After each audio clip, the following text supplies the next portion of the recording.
Hello students, welcome to my channel CG. हमने इसके पहले वीडियो में हमने टाइप्स ऑफ वाइब्रेशन के बारे में पढ़ा था। अब उसके अंदर की डिटेल्स के बारे में हम इसमें जानेंगे। ठीक है, तो फर्स्ट है स्ट्रेचिंग। स्ट्रेचिंग क्या है?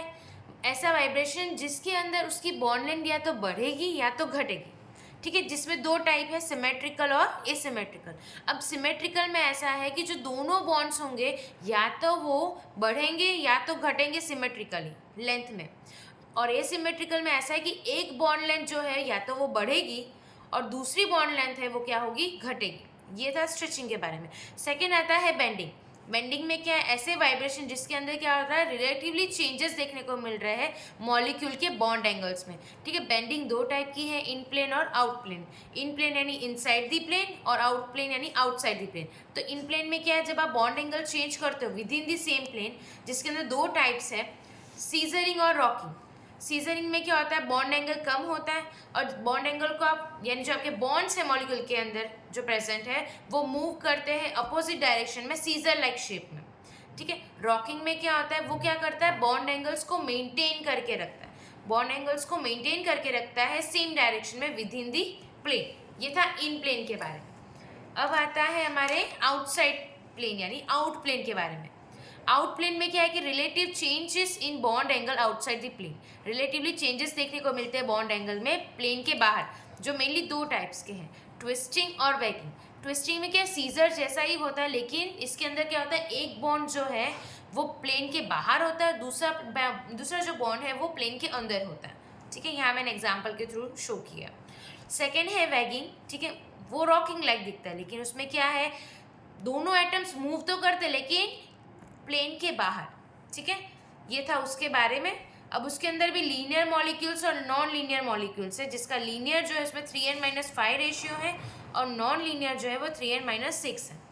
ट्विस्टिंग में ऐसा बोला है कि जब वाइब्रेशन किसी एटम में देखने को मिलता है, ठीक है, मान लो एक एटम है वो प्लेन के अबव देखने को मिल रहा है उसमें वाइब्रेशन, और जो दूसरा एटम है वो प्लेन के बिलो देखने को मिल रहा है उसका वाइब्रेशन। ठीक है, अब आता है उसके बाद इंस्ट्रूमेंटेशन ऑफ आईआर कि आईआर का इंस्ट्रूमेंटेशन क्या है। आईआर सोर्स के बाद आता है मोनोक्रोमीटर। मोनोक्रोमीटर के बाद आता है sample handling system. After the detector will come and then reader. तो अब फर्स्ट हम पढ़ते हैं रेडिएशन सोर्सेज के बारे में। ठीक है, कैसा होना चाहिए, स्टेबल होना चाहिए, उसकी इंटेंसिटी हाई होनी चाहिए, डिटेक्शन पावर के लिए कंटिन्यूस होना चाहिए। अब कितने टाइप्स के हैं, तो मेनली 5 टाइप्स के हैं। फर्स्ट है नॉन्स ग्लोअर, सेकेंड है globar source, third one is your mercury arc, fourth nichrome wire coil, fifth is tungsten filament lamp. Okay, after that नॉन्स ग्लोअर के बारे में अपने पढ़ लेते हैं। कैसा है, होलो सिलेंडर है या रॉड शेप है जिसका डायमीटर 2 mm है और लेंथ 30 mm है।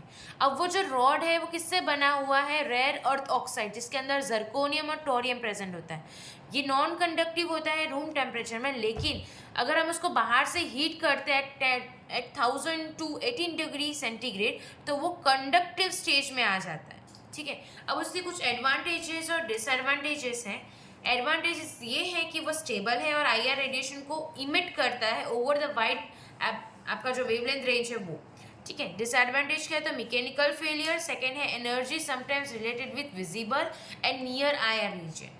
ठीक है, और सेकेंड मैंने यहाँ लिखा है ग्लोबर सोर्स। वो किसका बना है, रॉड जो है वो सिलिकॉन कार्बाइड का बना हुआ है जिसका डायमीटर 4 mm है और लेंथ 50 mm। अब जब हम रॉड को हीट करते 1300 और 1700 डिग्री सेंटीग्रेड के बीच में तो स्ट्रांगली आईआर रेडिएशन एमिट करता है। अब इसका जो डिसएडवांटेज है वो ये है कि इसकी इंटेंसिटी कम होती है कंपेरेटिव टू नॉन्स ग्लोबर। ठीक है, ये उसके सोर्सेस के बारे में था। सेकेंड आता है मोनोक्रोमीटर। मोनोक्रोमीटर में क्या है कि जब रेडिएशन सोर्स एमिट करती है रेडिएशन को अलग अलग फ्रीक्वेंसी पे, ठीक है, लेकिन सैंपल के अनुसार सैंपल है, ठीक है, आईआर स्पेक्ट्रोस्कोपी में क्या करेगा, एब्जॉर्ब वही फ्रीक्वेंसी को करेगा जो उसको करनी है।